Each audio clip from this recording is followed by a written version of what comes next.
Is it just coincidence? Jung thought otherwise. Have you ever thought of someone you haven't spoken to in years, and then they call you that same day? Have you ever had a dream that later seems to mirror real-life events, down to the smallest detail? Or found yourself in the right place at the exact right time, almost as if something beyond logic had nudged you there? Most people would call these moments coincidences. Carl Jung had a different word: synchronicity. He believed they were not accidents, not illusions, and certainly not meaningless. He believed they were real, and more than that, meaningful. Synchronicity is one of Jung's most mysterious and controversial concepts. It challenges the boundaries of science, the nature of time, and our understanding of reality itself. To grasp what Jung meant, we have to first look at how modern people typically view the world, through causality. Event A causes event B. If something happens, it must have a measurable, linear cause.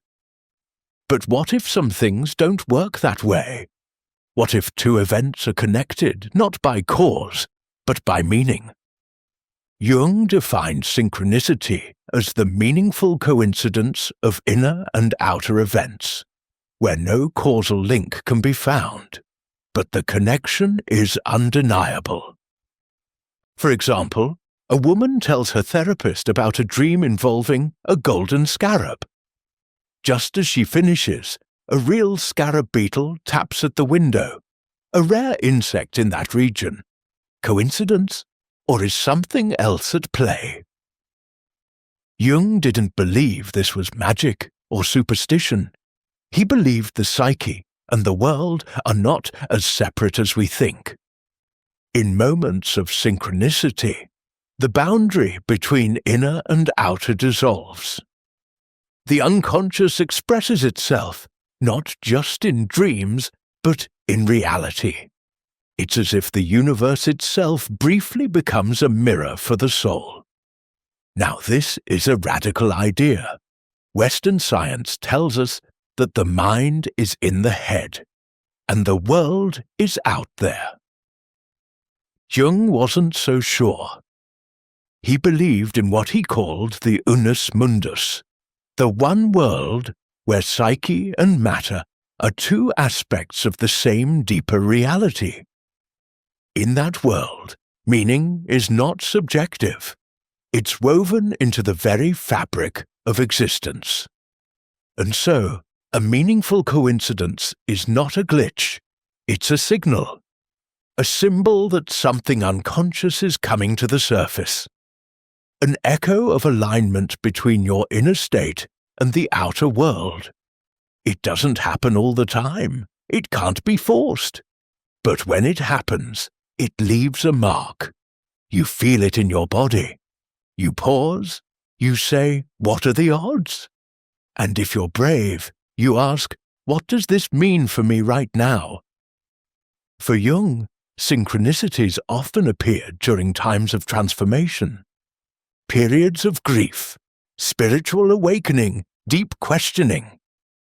The psyche is open, raw, and searching, and something from the world responds.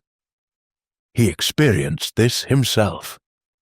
During his intense self-exploration, when he was having visions, dialogues with unconscious figures, and recording his red book, the world around him seemed to reflect his inner journey. Books fell off shelves. Random conversations brought unexpected clarity. Dreams bled into waking life. Rather than dismiss these events as delusion, Jung saw them as a natural part of the individuation process. He once said, "Synchronicity is an ever-present reality for those who have eyes to see." That's the key, awareness. Synchronicity can only be experienced, never proved. It's not an equation. It's a feeling of deep recognition. But of course, critics were and are skeptical. Isn't this just pattern-seeking? They ask. Isn't it just the brain trying to make sense of randomness?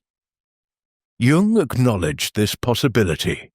He didn't say every coincidence is meaningful. He didn't deny that the mind loves patterns. But he insisted, some coincidences carry a weight that logic alone can't explain. To him, the measure wasn't probability. It was impact. Did it stir something in you? Did it arrive at a precise psychological moment? Did it change your trajectory, your insight, your soul? If so, it deserved attention. And he wasn't alone in this.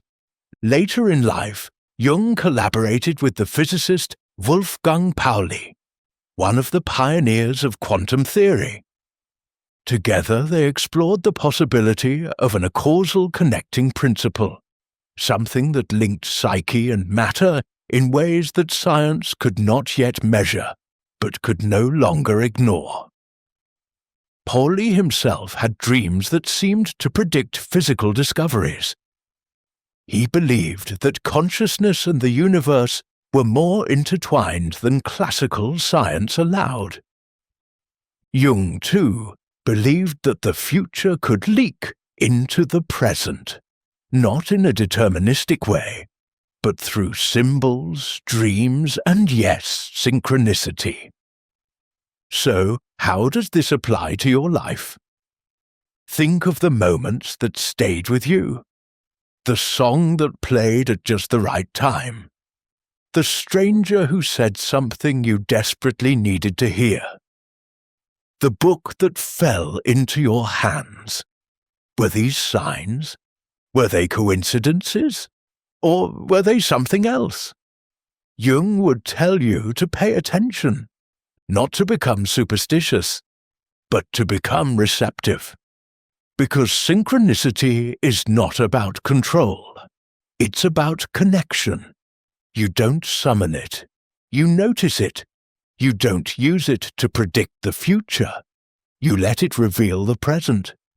And in that moment, something shifts. You feel less alone, less trapped, less fragmented. You realize, I am part of something larger. The world is not indifferent. It is alive with meaning if I'm awake enough to see it. But here's the deeper truth. Synchronicity doesn't come from out there. It comes from the relationship between your unconscious and the world. When you begin the process of individuation, when you align more fully with your inner truth, the outer world begins to align with you. It doesn't mean life becomes easy, but it becomes symbolic. Every challenge becomes a message. Every encounter becomes an opportunity. Every strange event becomes a doorway. And that is what Jung really meant.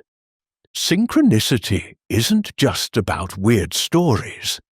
It's about the restoration of meaning in a disenchanted world.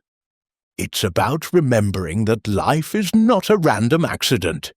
It's a dialogue between you and the deep. So, let me ask you, what was the last strange coincidence you experienced, and what might it be trying to tell you? Curious minds never stop. Subscribe to keep exploring.